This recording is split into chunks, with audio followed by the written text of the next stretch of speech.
Natin nabalitaan na pud guys, bay na ng kuan. Pilnig kay ba magpatay ka na tungod na sa yuta. Mga kaliwat, amahan magpatay anak, anak magpatay amahan, mga igsuon tungod lang ng yuta. Sus, maswerte lang dyan siguro ta ka ng way mga yuta. Kung na magkita yuta, ando ka na ang tagamay ba? Igura na itong mabalayan. Kaya saan nang dako, magkagubot. Diba? Lisod kayo. Kung na magkayuta, baligya lang dito siguro sa kuan mga kan para di mag-away ang mga anak. Kung ginunda ng yuta agad. Niyosat, sinuod lang bitaw. Ng yuta, di binato ah. Sa Ginoo ba na.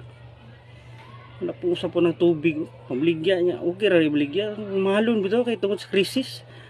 Na maayo. Di mo natuagot. Sa Ginoo mo na. Samot na ng yuta. Sige yung tagabalita bitaw. Sabi magpatay yun na. Mga kaliwat tanan.